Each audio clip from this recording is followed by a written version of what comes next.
Is Holly on? Not yet. Okay, she All did right. say she was going to try to come. Good. All right. We are live. Welcome to the Avon Grove Charter School special board meeting, Thursday, March 4th. Yes, we are in March. We're going to go ahead and call this meeting to order. Nurse Holly did just join, Kristen. So if everyone can just recite the Pledge of Allegiance with me, along with me. I pledge allegiance to the flag of the United States of America and to the republic for which it stands, one nation, under God, indivisible, with liberty and justice for all. Thank you. And I'd ask everyone online to recite the mission statement to inspire passion for lifelong learning, one student at a time. Sarah, would you mind going through the roll call for us? Dwayne Degler. Here. Eugene Steger. Stacy Barno. Here. Robert Rainier. Here. Colleen Preston. Here. Deji Akintoy. Brian Ladman. Here. Kristen Smith. Here. And Michelle McCrae. Here. Sarah, I don't know if you heard Deji. He is on here. Perfect. Thank you. Yeah, I didn't hear him. So, all right, we're going to move ahead. Public comment, Mr. Bruto.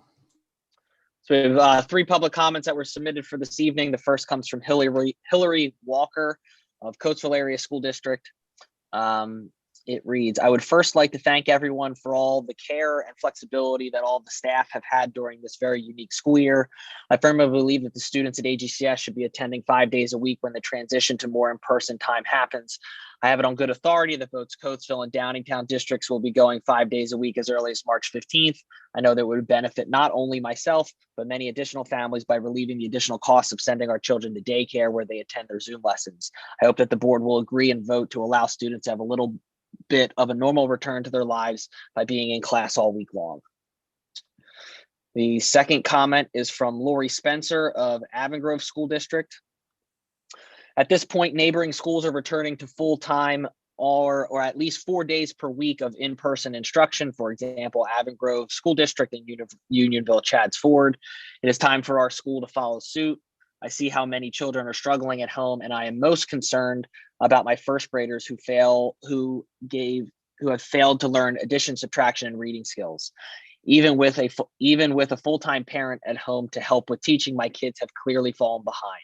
I can't even imagine what's going on in families without similar support. And the last comment is from Michael Reardon of Avon Grove School District. Does Avon Grove Charter School have any metrics on the academic performance of students in core subjects, broken down by grade level, perhaps, or possibly virtual versus face-to-face since the impact of COVID-19?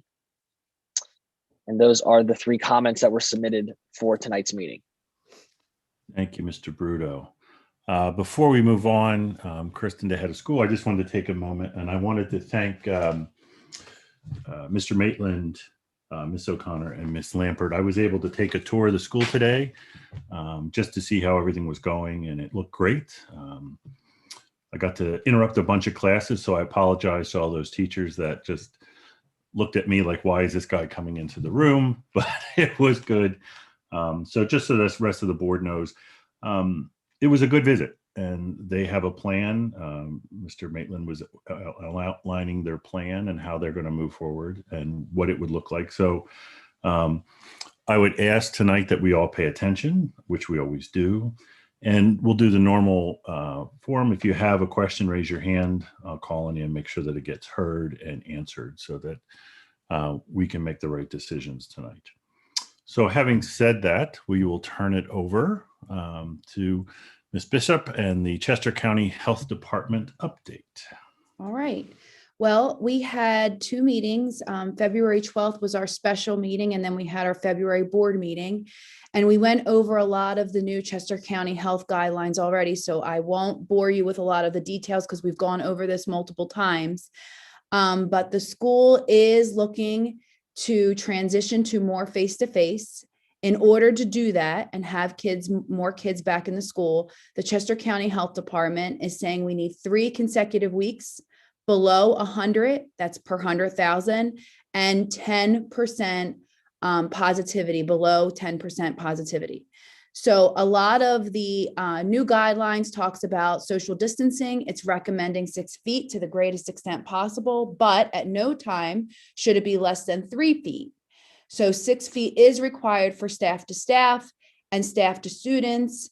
And this is assuming that additional mitigation efforts. I know that a lot of the school districts surrounding us do not have as much plexiglass and shields, personal shields. So we really put a lot of mitigation efforts in place, waiting for this opportunity. So we, as you saw Dwayne today, the school is ready to take more kids on and do it safely with these guidance. So the health and safety plan, we will update with the new guidance, and we do not need recommendation for board approval for that tonight. We're going to ask you to do that at the board meeting. But what I would like to do, the last time we had our board meeting, our special meeting in particular, you approved that we could plan. And now we're looking for approval to move forward with some of the dates that we are proposing to have more students in. So this is the chart that you're used to seeing, the very high, high, moderate, and low. I'll show you where we are. We had last week, we were in the high. So we did finally move from the very high since November into the high range. So we are, that Friday was week 1. We did at any time, remember this has to be 3 consecutive weeks. So we're going to see tomorrow if we hit week number 2. The recommendation to that 6 feet at the greatest extent possible and 3 feet. What I wanted to draw attention to is the transmission levels. There is transient interaction. So, you might have a teacher ask, hey, what if I have to tie somebody's shoe and I'm not 6 feet from them? What if I have to pass out papers? Those are transient interactions, and they just cannot be longer than 15 minutes. So teachers can go and help a student as long as it's not longer than 15 minutes. Obviously, everybody's wearing their mask, but that they do make exceptions for those transactions that happen among people. Holly, if you want to add anything at any given time, please feel free to just shout out. I can't see you, so just feel free. Okay, thanks. Some of the Chester County Health guidance that we already have done since October, when we brought students back to school, obviously the universal mask order, enforcing quarantine and isolation requirements. The quarantine and isolation requirements, I think it's important to remember that the guidance did change to 10 days, but we always stuck true to what the Chester County Health Department recommended, which was the 14 days of isolation. So we really are making sure that we put safety all the time at the forefront for our students and for our teachers and staff. We did limit, obviously we didn't have a winter sports season. We would like to have a spring sports season and bring students back. However, we will limit the amount of participants or spectators.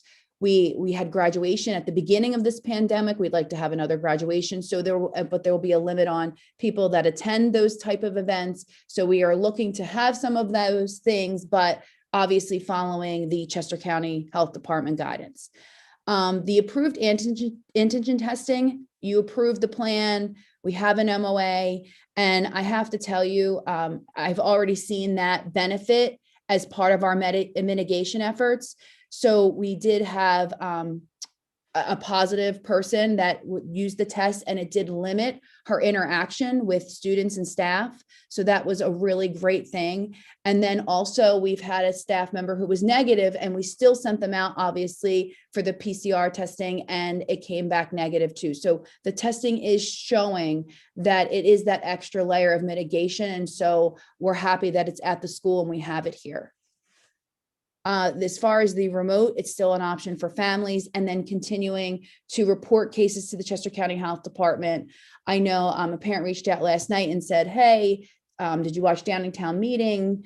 the Chester County Health Department, Jean Franklin was there, and we do talk weekly. So I am hearing from the Chester County Health Department, even if I don't have COVID cases in the building that week, just about updates of what's happening around us in the county.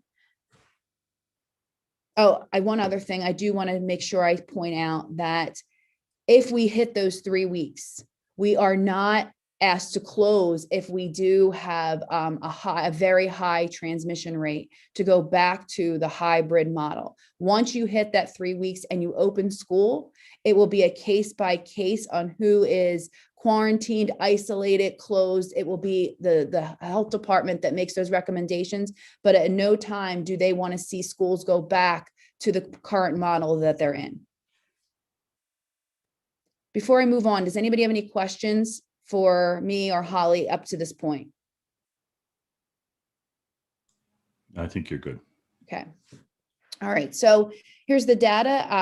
We added a couple more weeks. Obviously, we had 2 weeks of 0, 2/8, and 2/16, which is awesome. And then February 22nd, we had 1 staff, 1 student. And this week we have 1 student. So looking up here at the positivity cases, you saw that number, that 92.76 last Friday. So it went from that 4-week average, 115, 136, 128, 104, all the to that 92. So we are headed in the right direction. And again, if you see those PCR positivity, you see the same thing happening. So the plan for increased time. What does this mean? So what we are looking at, obviously, is the 3 consecutive weeks. And once we hit that, to look at this plan. So we do want to move from the 4 to the 5 days. We do want that to be a transition for our staff and our students. So we are looking to start it on the 22nd for kindergarten through 6th grade. I'm going to show you a timeline after this so you can see it all together. The following week, this is a change. We had the 7 through 12 starting after spring break, but we're looking to bring them back the 2 days the week after, just to kind of work out some of the things in that transition before they go out on spring break. So looking to bring 7 through 12 on 3/29. And then this will start as a 4-day with a transition to 5 days, keeping the hybrid option and the full remote learning option. A lot of the school districts are not keeping the hybrid option, and why we think it's important to keep that option. There's a couple things.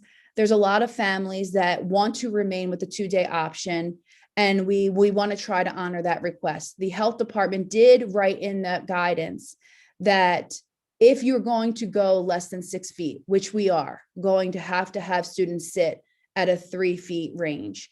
If you're going to do that, you need to be transparent with families. And if families are not comfortable with that and they want to keep the plan that they're in, she highly recommended us doing that for those families. So allowing parents to have that option and not being forced to more in-person time when we're increasing that social distancing and not allowing for that 6 feet, we wanted to try to honor that request.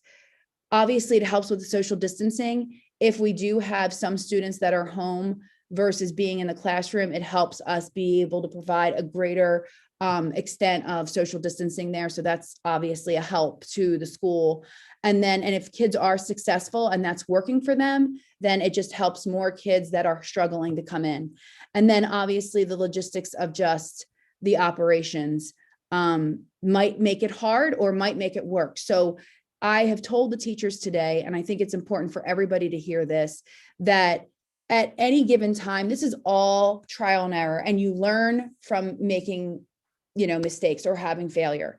And so we don't know how the hybrid option is going to work with more kids in the classroom. So it might become overwhelming where we say to those families, hey, we're going to need you to come into school versus those 2 days. It's just not working. It's hard to manage.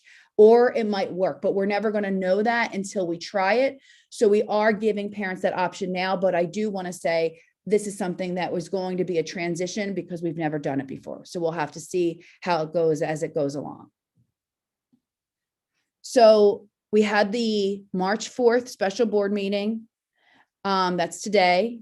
And then we have the March 22nd, which is that K-6 return for 4 days. They will have that remote Wednesday. That will give the teachers some time to help the virtual learners transition. I want parents to understand if they've picked hybrid or they have a remote option, that is going to be some more asynchronous work perhaps that week, just because they're going to have more kids in front of them, the teachers, and some of these kids are transitioning to school for the first time for a longer week. It's going to be exhausting, especially our kindergartners that are just going to have that just break of coming to school for 4 days. That's a lot for them to transition. So I just want to make sure that there's some grace as we transition into that. Then the following week, that's 7 through 12, March 29th, that means K through 12 will be back in school for that 4-day. And then the upper school teachers and the elementary school teachers will get that Wednesday. Then we go into spring break. Spring break is April 1st through the 5th. That Monday, April 5th, is actually an in-service for teachers. So it gives them another planning day. And then Tuesday, they'll come back. Hybrid kids will remain on schedule. All of our students will be in, and they will have one more Wednesday to transition. And then with that being said, after that weird kind of after Easter break, Monday off and teachers having a PD day with that Wednesday, April 12th will be that clean 5-day a week, everybody K to 12 back for the 5-day a week model. So any questions about that, the timeline of what we're looking at? Kristen, so just answer me the question of the 29th where you're doing K to or 7 to 12. Are you doing just Monday, Tuesday, or Monday, Tuesday, Wednesday that week? Well, it would just be Monday, Tuesday, and then Because of the Wednesday, a virtual day like planned. And then you're And then closed. Thursday, Friday starts spring break. That Perfect. gives that upper school the same planning transition as the elementary school. Sorry if I missed that. Thank you. No, that's okay. Anybody else? Okay. All right. So here's the learning model options that people have picked. Now, this was a couple days ago. We did have some, we were missing about 60. And I know some are trickling in, so we might have a more updated spreadsheet. The teachers are seeing some of those changes. As soon as tomorrow, they'll have another updated sheet. But for sake of what we had at the time, 1310 wanting to come to school, 193 wanting to stay hybrid, and 299 wanting to go and stay remote. So actually there's 78 at the time outstanding. I know that has updated since then. And then 225 students are returning to full-time instruction from remote. So that's quite a bit of kids. And then 138 of those are doing the 4-day that were remote, and 87 requesting the 2-day a week. So the remote kids are definitely coming back to school and trying something different in the model, in the survey. Rob, So- go ahead. I'm sorry, Kristen. Rob has a question. That's okay. Yeah, so looking at these numbers, so speaking of the 3-foot distance, you're saying small on my iPad, sorry, it's 1310, all want to come in for the 4-day and then eventually get to the 5-day. Are we good with the 3 feet in the classrooms? So there's a few, and I'll show you some pictures. We are, for the majority of the classrooms, yes, we can do the 3 feet. There are a few that will not be able to do the 3 feet. Obviously the modulars are where we struggle the most. So we will look at those classroom periods in particular and use open classroom space that's not classroom space, like the collaboratory, like the cafe gym. So I'll show you some of that planning in the next couple slides. Okay, thank you. That's great news. You're Thank you. welcome. And Kristen, do we know the people, the 193 that want to do the hybrid? Mhm. You know what the split is? Are you going to just leave them? If they were blue, they'll stay Monday, Yeah, Tuesday. If they I were know, blue, yeah, the ones that were already hybrid will stay. There was a few that picked hybrid new that we might have to, it wouldn't be last name. It would just be depending on how many kids are already in the room. So Sure. new selected hybrid kids might have a color that they didn't have based on their last name, but not the people that have been in the same days. perfect. All right, so as far as social distancing, this is where we were just speaking to Rob about maximizing non-classroom space. So this is a picture of some classrooms. I have to make note of the one on the right that's at the bottom right. So these desks on rollies, we love them. We love the collaboration furniture that we bought. It just doesn't work for a pandemic. And the shields do not fit on the desktops of the rolly desks. And so this classroom in particular, so that they could fit more desks, still use the rollies, but then put the dividers in between the rolly chairs so that that they could create more classroom space for kids. I will say, the classrooms in the back here, we do have some kindergarten teachers and in younger classrooms that would say the shields don't always work for activities that they're doing or to see a smart board. So we did say that they could reach out to parents and make sure that they're comfortable, but have their shields down for certain activities so that kids can see over those shields on the desk for certain things. And again, most school districts in our schools, in our area do not have the shields. They just have the social distancing with masks. These shields come in really handy when you see that top left, those cafeteria times, the times that they're eating snack, or even just a couple second mask break. Those are what those shields are really good for. And then down here on the bottom left, you see they have those clear shields and they can fit the two, but they had to add that individual shield to make for a third student. But that's how, and you see the measurements that they're doing to get to that 3 feet. Any questions about social distancing? No, it looks like you're good. Okay. All right. So transportation, obviously we can't control transportation. That is something that the school district sends how many buses, how the buses will work. And so we cannot guarantee 3 feet of distancing on buses. Districts and contractors are asked to make sure that siblings are sitting together, that they have a seating chart, that they have increased ventilation by opening the windows as much as possible, that parents, we're asking if you're watching this tonight and your child has to ride a bus, that you make sure that they are compliant and making sure they stay in their seat, make sure that they're with the same children in their seat assignment, and making sure that they're wearing a mask. As far as what we're asking, if parents or caregivers can drive their kids to school, we're encouraging that, because we then know, that they were in a car versus in a bus that we just don't know what was happening. So it's important. That's been happening since October, that, we've been following this, and it hasn't caused a problem as far as contact tracing or anything like that. But we just wanted to make sure that we made it very clear that that's a very hard thing to control. Cafeteria and playground is also something that's been on the table as far as questions, and the cafeteria will no longer be able to be 6 feet.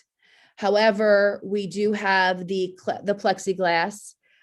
We are using classrooms for some lunches that we can't maintain the amount of kids that are looking to come back. We are looking at outside space. I was talking to Dwayne earlier, just even about seniors and having special seating for them that they can use around the school. So we are looking at those alternative classroom spaces for lunch, and classrooms for the overflow of kids. We've always used a meal that has been boxed for kids, that they were never self-serving their meals. So that's something we've done. We've also always had clean, high touch surface areas on the playground, spraying equipment, and making sure kids wash their hands or sanitize after play or recess. So those things are happening currently. I know that even up at State Road, a lot of the kids want to play basketball and things like that, but they actually haven't been doing that as part of proper protocol on the playground.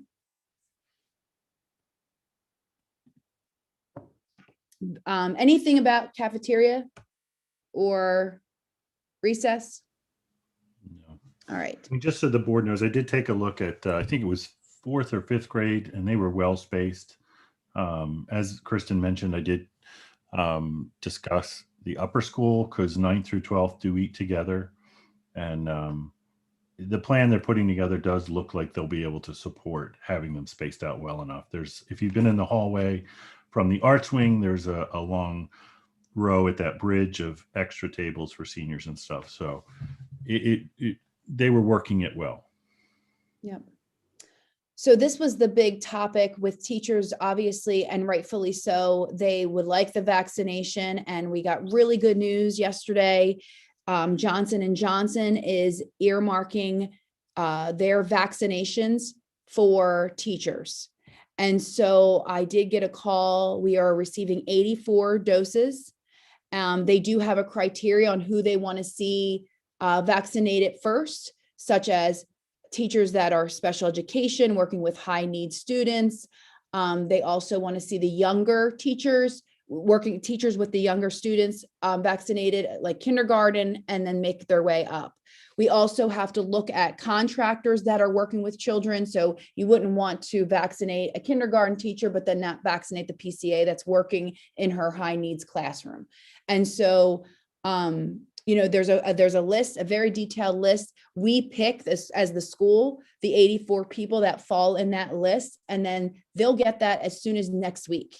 So that's a wonderful news. And then after that, they're saying anybody that's left in the school will be vaccinated by April. So they haven't pinpointed a date, but they said, but within the next month, they'll be vaccinated with the Johnson & Johnson. Now, I will say, since our last meeting, several staff have actually gotten vaccinated. Is Tasha on here? Yes, I don't know. Oh, Tasha, did you get a number yet today? I know they were going to email HR just for purposes. And I know you probably saw some increase in vaccinations, correct? yes. We have 47 staff that have received the first dose, and we have 6 that have received both doses. Wow. So Huge that's increase amazing. from last month. Yes. How Huge many increase. more? I said a huge increase from last month. Last month it was 21. Wow. So What's that's great What's the news. staff to teacher count? See, Dwayne. No, I don't I mean. mean, I I want to know. say there's I'm sorry. 125 teachers and there's That's like what I mean. 220 employees. Okay, that's what I was asking. I wasn't asking you to break it down, Tasha. Oh, Yeah. okay. But if That's you think great. if there's over 50 that have been vaccinated outside of this, and I'm picking 84 for next week, we're going to have well over 100 staff members out of that 220 by the end of the month vaccinated. Correct. That's amazing. That's awesome. It's really great news. Good. So that really has changed the conversation. Obviously, teachers are very excited. They were excited when they got that email last night. So we'll continue to push for full vaccination. Obviously, we're not forcing any staff member to get vaccinated, but if they want to be vaccinated, we want to make sure we give them that opportunity. So the vaccination status, as far as, sorry, I'm going to emit somebody really quick. Oops, sorry. The vaccination status or coverage within a school should not be considered a condition for in-person instruction. Schools should educate and promote vaccination history. That was actually a recommendation, and Nurse Holly is going to do that for parents, for teachers, for the board, whoever would like to go, Tuesday, March 9th at 7. Holly, did you want to talk about that for a minute? Sure. I've put together not a very long presentation, but just an overview of COVID, because everyone hasn't had enough COVID over the last year. So just a quick overview, talking about the different types of vaccines. Now that we have the Johnson & Johnson vaccine out, it's a little bit different than the Moderna and Pfizer vaccines. Just touching on some of the mitigation measures that we're using at the school and how those layers prevent transmission, what to do about getting vaccinated if you've actually had COVID, how long you should wait if you were treated with any sort of convalescent plasma, any types of life extensive treatments if you were really ill with COVID, and then how vaccination will eventually get us to herd immunity, which we like to call pack immunity. That's right. which will get us all back together, less than 3 feet, less than 6 feet, and all in school. So, and I actually, just another thing I would say, any staff members who still meet the 1A criteria for any other reason, I would just encourage everyone to keep pursuing appointments outside of just the Johnson & Johnson vaccines, just because the more people we can get vaccinated in the shorter amount of time, again, gets us to that pack immunity. That's right. So, and I do have teachers are moving to 1A, meaning they qualify for 1A. This project for teachers getting vaccinated doesn't mean they've moved to 1A. It just means that they have earmarked those vaccines for teachers. So I just wanted to clarify that. And then we talked about the COVID testing, which has been a wonderful thing. And then schools are conducting in-person learning with less than 6 feet physical distancing, should have a testing plan, which we do. That would be the COVID testing. And we still have all the COVID screenings that you will still do at home along with at school.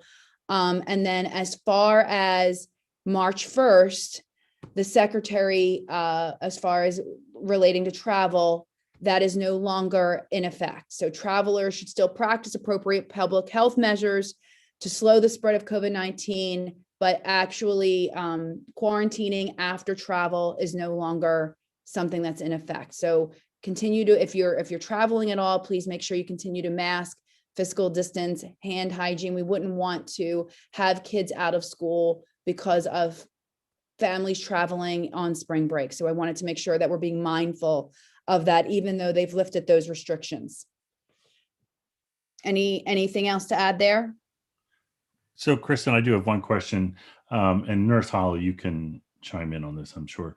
Will you be updating the health and safety plan? Because there is different, after you have the shots, there's a little different procedure to follow if you're exposed or something like that. Are you going to be updating that? Yep. So we'll update the health and safety plan, and it will be presented at this month's board meeting, and we'll be asking you to approve it there. All right, perfect. All right. And then quarantining, there's been a lot of questions about being vaccinated and what does that mean for your quarantine period? Holly, do you want to do this one? Sure. So someone who meets the criteria for being fully vaccinated, which is if you're receiving a 2-dose COVID vaccine, which would be the Pfizer or Moderna, or a 1-dose vaccine, which would be the Johnson & Johnson that's out right now, 14 days after your last vaccine, you would be considered fully vaccinated. At that time, if you were exposed to a positive case of COVID, so in our person A, B, and C chart, you were determined to be person B, you would not need to quarantine at that time. Now, during those 14 days, you would still want to watch for symptoms. And of course, if you became symptomatic, you would then want to stay home, get tested, things like that. But you don't have to stay home during that time period. Now, that also would apply to persons who were actually COVID positive. You don't need to quarantine within that 90-day period of becoming the actual COVID illness. Right now, as far as vaccinated individuals, they are still using the 90-day period, considering that you don't need to quarantine after exposure. Perhaps as they gather more data, as more people become vaccinated, they may extend that period. But for now, it's 90 days. Questions? Any questions on that? Okay. Okay. I wanted to mention very quickly state assessments. There's a lot coming out on state assessments. Just a quick reminder that this is nothing Avon Grove Charter School has control over. It's a federal, it's run by the U.S. Department of Education. And we did ask for them to provide a waiver. They did not. And their reasoning is that, they believe that achievement tests are critical in making sure that we're following the Every Student Succeeds Act, that we're making sure that we understand learning loss, and that we'll use those assessments This is not for high stake purposes for school improvement designation. It's really to see where kids are. They gave us the testing window that's been extended till 9 September 2021, and they did say we could test through the summer. At this point, we as Avon Grove Charter School are not recommending that we test kids through the summer or test kids in September. We want to start new in a new school year, 5 days a week, and to test them when they come back, I think is a bad idea. So we want to make the most of our instructional time that we have this school year. We feel very strongly about making sure that we are not worried about a test, but ensuring students are supported in all aspects of their development. We do not feel that their overall success is dictated during a pandemic from a test. So parents do have the right to opt out, and AGCS will send additional communication about the details. There are parameters around that, but our testing schedule is really a plan in May and June, and people might be like, worst time ever, but it's really so that we can maximize instructional time during March, April, and May, especially as they return, and not worry about it next year. So we are looking to test starting May 17th. So as the kids come back, they'll have March, April, May, and then May 17th start some Keystones. May 24th, continue Keystones, and then May 31st, looking to start the June 2nd PSSA.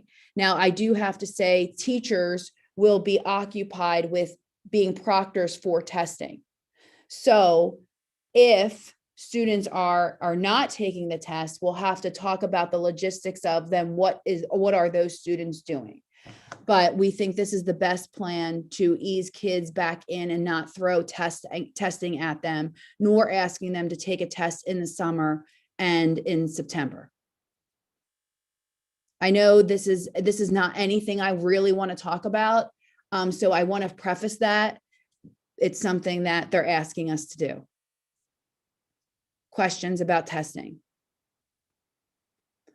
We can visit these dates again. I mean, really, we wanted to make sure we started communicating with parents. As we know, some take, the kids out of school early or whatever. We wanted to make sure we were transparent of our thoughts of where we were headed with that.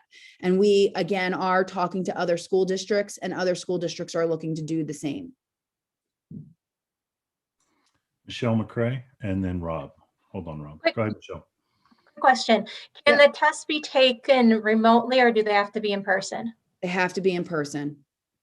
And they are talking about, obviously, we would do the 6 feet, we would have the barriers, like we would have to set that up to make sure that kids, especially as virtual kids, if they wanted to come in and test, were set up for success that way. Okay, thank you. Rob, go ahead. And as we know, the children get less engaged as the end of the school year draws on us. Is there any thought of bringing the starting of this testing a little earlier? Because, the last week of school, kids, especially the younger kids, get really disengaged. So is that a thought at all, or is this kind of where we are? We when we thought about this, it was really about the kids have had the actual learning that's happening isn't as rigorous as it always has been, because you just can't teach as fast as you obviously know with the pandemic. And so we are anticipating kids, whether they're transitioning into school for the first time, whether they're where they are in May. We know that it's not a typical year, so we don't know necessarily if that's the time that they're going to be disengaged versus finally just getting into a momentum of being in school for the first time now in the end of March for some of them. Does that make sense, Rob? No, it does. It does. I just wanted to throw that out there because Yeah, I know. I And I think there's the other part of not knowing how many kids will be taking the test versus not taking the test, and that's playing into some of the timeline too. The waiver also states that the scoring is not going to be used for school comparison purposes. It's not going to be used to designate schools as for school improvement purposes. It's really about just taking it. And if we did have kids that weren't taking the test and there was large gaps of kids in and out of school, that makes it difficult for teachers transitioning. And that was the other reason why we wanted to push it towards the end, not knowing who's taking a test, who's not taking a test, and so forth. Trying to limit the most disruption over a test, because this is not something we want kids or families to worry about right now. Perfect. Anyone else So, have questions on that? oh, go ahead. No, just checking. I thought I saw someone. Nope, you're all good. All right. Obviously, we're using this Friday as communication designation. We went back to the old chart to make it really easy for families to read. The dashboard will be open and still able to see, who's been designated or if we have any COVID cases. So you'll be able to follow that on our website as well. But 93 was our number on Friday. March 5th would be the next number, and tomorrow, and then March 12th. Now, we did originally talk about going back to school starting on the 15th, but what we decided is, not knowing whether one of these numbers are not going to hit and be what we need to be the 3 consecutive weeks, and then deciding that Friday, we hit it and can go to school Monday. It wasn't enough time to communicate with parents, and that's why we changed that elementary to the 22nd, just so that it didn't feel so abrupt in our communication. Does that make sense? Okay. So what's next is that we're looking for the board to approve our return to school dates, pending we meet the Chester County Health Department. And obviously, we will ask the board to update our health and safety plan at the next board meeting, but we're not looking for that tonight. Tonight, we're looking for that you agree with the plan and that you understand what we're looking to do. This is no longer a plan, but an actual, if we hit those 3, this is the plan and this is what we would like to follow as part of, we're going to do it. It's no longer planning. It's actually, this is what we're communicating out to parents. So what the motion is before, and the board should ask questions, but the motion basically states it's to approve the instructional plan pending that we meet the Chester County Health Department's thresholds. So that's what it is. So let's use this time. If you have any questions or if you feel comfortable, that's fine, but make sure you understand everything before we go to that vote. If you have a question or you comment, feel free to raise your hand and we'll call on you. Oh, there's one, Kristen Smith. I just have a quick question. I know that the CCIU is going to be the one to pick the date and time, correct, for the school to go in to get their vaccination at the CCIU? So they will, on Friday at 4 tomorrow, all the staff has to fill out the survey. Then on Saturday, they'll send me a spreadsheet of who's on that list. I'll give that to the Monday to the IU. And from what I understand, those 84 people that we pick for that first phase will get an email, and they'll have certain days, including a Saturday, to pick an appointment and sign up for that appointment. So it's not like Avon Grove Charter School, you get this block of time, that those 84 people will individually make an appointment for a time slot for next week that's available. Is that good, Kristen? Does that answer that, Kristen? Yeah, it's just that they're doing it totally different in Lancaster, and I just wanted to make sure because they're having the whole school district go on the same day and time. So I was just wondering if there was like a plan in place as far as coverage for the school. If Yeah, no, they're everybody's not out the doing that. same time. Yeah, Okay, they're that's not good. doing that. Yeah. Great. Anyone else have a question? I'll go around. Stacy, Barno, anything? Michelle, Brian, Colleen. I can't see Rob or Deji. Okay. So one of the things that came up, Kristen, we talked about is allowing the teachers that time to prepare and transition. What does that look like for them before the 22nd?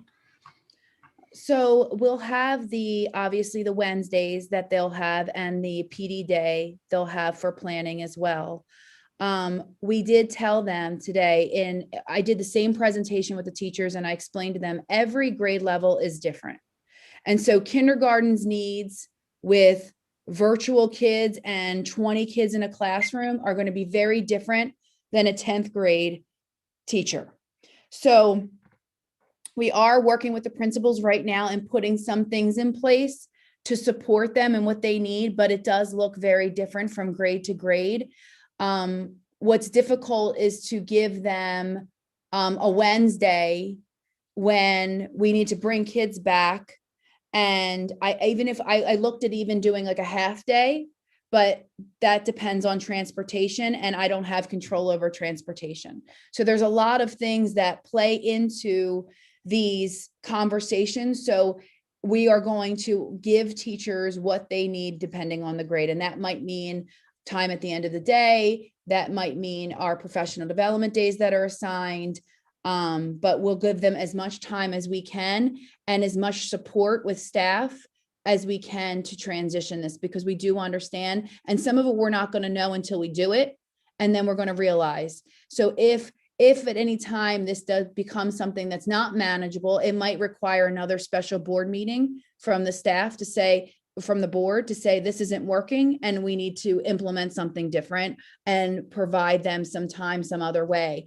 But I think right now that working with each grade level individually and kind of providing them what they're asking and working through some of that problem solving with them now is what we're doing. I actually had a really good suggestion from a teacher not too long ago, and it was just about, back before COVID, there were robots that used to follow kids around if they were home with a terminal sickness, or that they were, had a broken leg and couldn't get to the school.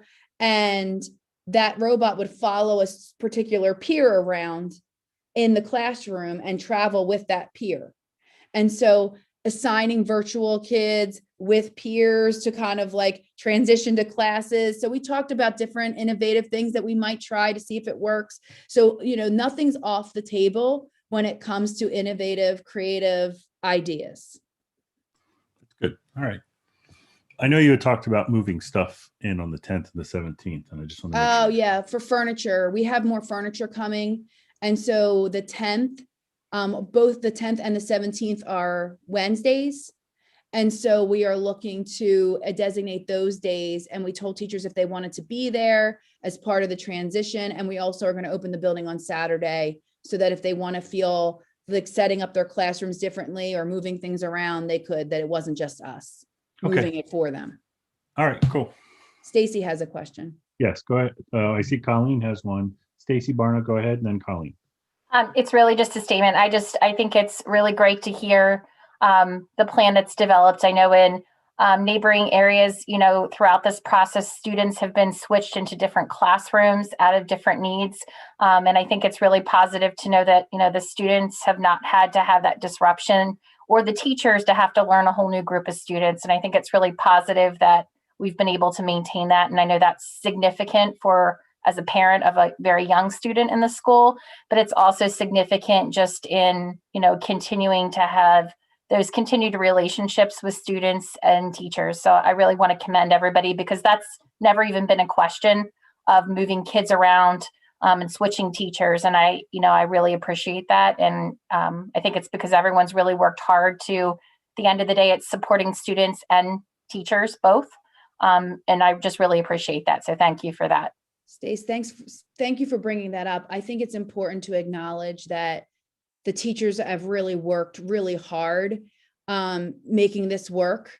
And I've told them, along with our administrators, telling them all along in this process, that we have never been virtual teachers or teaching hybrid. And we really are counting on them to talk to us about what's working and what's not. And having that collaboration is really important. And that trust is really important.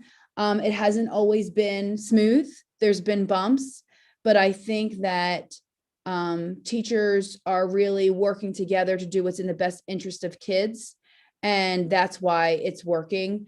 I also will tell you, I've heard the same things about, transitioning to teachers and that is difficult. Westchester has our exact plan, and the transition for them, we did give the teachers, a few more planning days in there, but their transition plan looks very similar. And I think that us learning from each other and the communities and what's working for schools too is important, not just having our own internal kind of collaboration, but working with other teachers and superintendents. And I know Chris Marchese and I talk frequently, so I appreciate the collaboration just among Chester County educators, because it's really about what's in the best interest of kids. Thank you. Colleen, do you have a question? Yeah, my only, I guess, hesitation, I'm just wondering, I know that I get your reasoning, Kristen, for leaving that hybrid. That's the only thing sort of that concerns me, because I feel like it has a high potential to overwhelm, sort of be like the tipping point. Like, I get that some people are just keeping them out and virtual stays virtual. And so you're definitely looking at 2 groups, and then you sort of add this third. Yeah. That's sort of my only hesitation. Like, is there any sort of benefit to saying like it's hybrid until the end of, I don't know when, because I guess it just depends on if it works. But because even transportation, like, how does it work with transportation? And yeah, I mean, the transportation, we've been actually doing this plan for a long time, because we have been adding kids that are in that tier 3 that have been struggling through the last 3 months. And so teachers have really been doing the 4 days with hybrid, with virtual. They have been doing that all along. And I know that we've sort of been the green kids. So there's the always green kids. That's right. The green kids, like then the red, fluid. the blue, and the gold. I think the problem here, I mean, obviously, if we did get rid of the hybrid, there would be a lot more classrooms on the list that we wouldn't be able to do 3 feet with.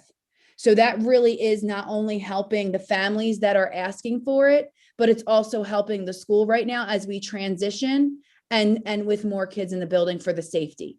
So that those 2 things were strong enough for us to keep it. And I will say this, my kids are actually in the hybrid right now. And I did say to one of their teachers, if it's easier to have them 4 days or 5 days, he'll come in. Okay. He doesn't like the mask on all day in the cafeteria, not being recessed like that. He's just that kid. Yep. Right. And there are some kids that want to see their teacher, but they do really well and they can work independently and it works for them. And if that gives another kid who's struggling online a seat at the table and makes teachers feel better, then I will do that. And that will work for my family. Right. Yeah. So I think there are kids though that are struggling and really need to be in school. And those kids should not stay hybrid, right? Those kids need to be in school. So there are some kids that can handle it and there's some kids that can't. And I think that parents really need to be honest with, if they're comfortable, what's working for their kids. Right. So, and there was also a significant amount of remote kids who are transitioning, who their choice to transition back was 2 day. Who are coming in. We talked about, we talked a lot about, we had this plan where we were allowing these entry points throughout the year under that hybrid plan. So many of these families had that as their plan for the 4th quarter of the school year. And then to kind of pull the rug out from under them and saying, no, now you got to commit to 4 or 5. And if they weren't comfortable with that we kind of, went back on an option that we had previously communicated. I get that. It's just that thing of like, you feel like, for me, I sort of imagine the teachers sort of with all these balls in the air and like, it's like one more, you know what I mean? Like, because then I think what parents need to understand is it's not going to look the same. If there's 22 kids in the room, their attention is going to go to those 22 kids. Yep. So if your kids can't follow along on a camera and need a lot of attention, that's going to be really difficult if they don't have that home support. It is going to look different. And I'm not going to ask the staff to divide their time equally among these groups. I think it's really important that they understand that the transition of more kids in the classroom is going to take the teacher's time. However, we are looking at plans for them to have some time with the teacher and be able to do their asynchronous work, which some kids really like. They like the flexibility of being able to work independently, and it works for them. They can manage their time, and that's okay. There's some kids though that just can't. And we know that too. We've learned that there are some parents and families here that we are very clear that virtual learning is not working for them. Great question, Colleen. Yep. Anyone else have a question? Raise your hand. Deji, it's good to see you. We can see you now. Mhm. He was Sorry, having a I'm technical having problem. No, internet connection issues. it's all good. It's all good. Christian, just a note from those families that you know they're actually struggling. If one of them were to opt their kids into the virtual, would we be actively making a recommendation that you should be coming back to school for those families? Yes, we've called all of those families for the most part and said, please send them to school. And I'll be honest, most of them are saying, yes, please take them. So we're not really having problems with getting them here, and we have been calling. I'll tell you where we're going to struggle and where we're going to have to work out some of the details. We do, anybody that's sick or needs to quarantine, obviously they're going to move into that virtual or hybrid, right? Like we are not quarantining, but if you're sick, we want you to stay home. We don't want you to come to school. However, because there's that flexibility, attendance has been very tricky. There'll be random like phone calls at the attendance department, and it's Susie just doesn't want to come to school today, so she's just going to work from home. That's where it's really hard for teachers. Are they coming? Are they going? It's to try to figure out, and that we want to be flexible because we want people staying home sick. But that flexibility cannot turn into every day something different because my kid likes this kind of thing. So I think that needs to be tightened up quite a bit, and people need to understand that the only way you transition to a different model is if you're sick or if you have to quarantine or you have COVID. Great question. Anyone else? Okay. So if you've asked all your questions, and I want to make sure we're good, is there a motion on the floor to approve the instructional transition plan pending we meet Chester County Health Department's threshold? And again, that's that 3-week number that we have to meet. I'll make a motion to approve the plan. Thank you. Is there a second? A second. Okay. Sarah, we'll do a roll call vote on this one, please. Dwayne Degler, Approve. Eugene Stecker, but I believe he's absent. So Stacy Barno, Approve. Robert Rainier, Approved. Colleen Preston, Approve. Deji Akintoy, Approved. Brian Ladman, Approved. Kristen Smith, Approve. and Michelle McCray. Approve. Excellent. So it is unanimous, less Eugene, who couldn't make it tonight. So we're good to go. Kristen, what I'd ask is, so our next board meeting is the 16th, which will be the week before your plan date would take effect. So we'll be able to touch base with numbers then. But I'm also thinking, I personally, and I don't know how the board, and you guys can nod or nay, maybe have another special meeting the week of the 5th, maybe the 8th or 9th, just to see. That'll give you 2 full weeks, 2.5 weeks to see how it's going. And if anything's popped up. Anyone else have any feeling about that? So we'd have a meeting, 2 weeks, we'd have a meeting, and then another 2 weeks on the 20th of April, we'd have a third meeting. At least we can track how it's going. Sure. All right, let's do that. It doesn't have to be long, just we'll touch base and make sure it's going well and see what the feedback is. Sure. All right. Are there any other comments from yourself, Kristen, Nurse Holly, Brian, Tasha, anything else? I just appreciate everybody's support. I know that there's no right or wrong answer here. but I think giving families choice to bring their kids back that need it is important. And I think the health and safety is so important and number one and on everybody's list. But I think that, you know, the support the board has given this community has really spoken volumes in how smoothly each transition has gone. And I think that, you know, the teachers, even as we go through each of these conversations, obviously the shock of everything is a lot, but I think we work through the problems and the kids are the ones who benefit. So I appreciate everybody's support because this is not easy. None of it's easy and none of it is something we want to do. We wish we could just bring everybody back 5 days safely and have a typical year, but appreciate everybody's support. Brian, Nurse Holly, or Tasha, anything? No. Brian, go ahead. No, I don't have anything. Okay.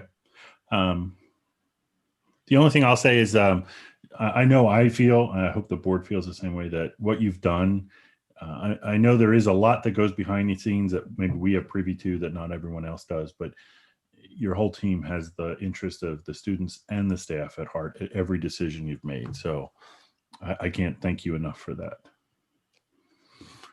Anybody else want to make a comment before we make an adjourn? No. Do I have an motion to adjourn? I'll motion. This is Robert here to adjourn. I can always count on you, Rob. Thank you. Do we have a second? Dwayne, I'll second Stacy Barno. Great. All in favor, just go ahead and give me a nod.